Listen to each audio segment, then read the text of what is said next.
আসসালামু আলাইকুম রহমতুল্লাহ।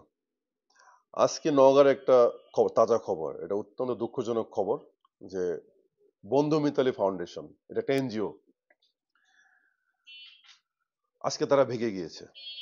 এবং এই ভেঙে যাওয়ার পর থেকেই বিভিন্ন ক্লায়েন্ট, যে ক্লায়েন্টগুলো লক্ষ লক্ষ টাকা সেখানে সেখানে ইনভেস্ট করেছে এবং এদেরকে অনেক অসাধু ছেলে পেলে, চাঁদাবাজ ছেলে পেলে এদেরকে মানে ওই ভাইদেরকে আহ, তারা প্রস্তাব দিচ্ছে যে আপনাদের টাকা আমি বা বা আমরা আদায় করে দিব যদি কিছু টাকা খরচ করেন।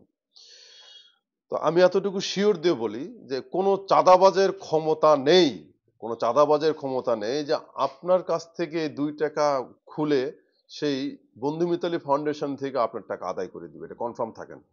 কারণ বন্ধু মিতালি ফাউন্ডেশন ভেঙে গেছে, তাকে পাবেন না, তাকে কোনোভাবেই তাকে পাওয়া যাবে না। কারণ একটা এনজিও চলে হচ্ছে মানুষের ভরসার উপরে।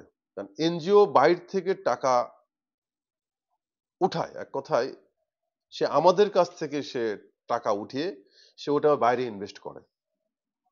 তো আমাদের যদি বিশ্বাস হারিয়ে যায় এনজিওর প্রতি, আমরা কি সেখানে টাকা রাখবো আর? কারণ সে একবার সে ভেঙে গিয়েছে, সে যদি কালকে এসে আবার যদি সে বলে যে ভাই নতুন করে ব্যবসা করবে, সেই এনজিও তো আমরা কেউ বিশ্বাস করবো না। কনফার্ম থাকেন এ ভেঙে গেছে। এখন আপনারা যারা টাকা পয়সা পান তারা এখন মামলা করেন সেই মালিকের বিরুদ্ধে, তার স্থাবর স্থাবর সম্পত্তি কি আছে সেখান থেকে দেখেন। আর সর্বোপরি আপনারা খবর রাখেন সে যেন দেশ ছাড়তে না পারে।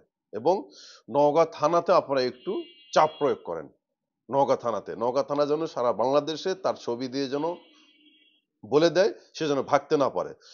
আমরা আমরা এটাও শুনেছি যে, যাকে এটা শোনা কথা আমার, যে আর্মি নাকি সেখানে গিয়েছিলেন এবং আর্মির সাথে নাকি এনজিওর যে মালিক, যে এমডি, সে নাকি কথা বলেছে। সে বলেছে যে সে শনিবারে আসবে। তা আমার মনে হয় না সে শনিবারে আসবে।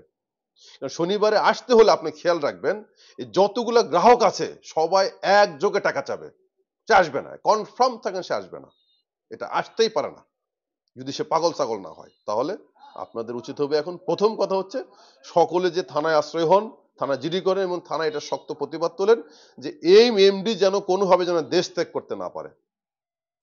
তার কাছে যে টাকাগুলি আছে ওইগুলো আপনারা যতটুকু সম্ভব আপনার সকল টাকা অনুযায়ী আপনারা একটা হিসাব বেটে নেন। আমি পরিশেষ আবারও বলি, যদি কোনো দালাল, যদি কোনো মাস্তান, যদি কোনো গুন্ডা, যদি কোনো চাঁদাবাজ যদি আপনাদেরকে যদি বলে থাকে যে টাকা উঠিয়ে দিব, এটা মিথ্যা কথা, সে কখনোই পারবে না। যাক, সকলে ভালো থাকবেন। সালাম আলাইকুম রহমতুল্লাহ।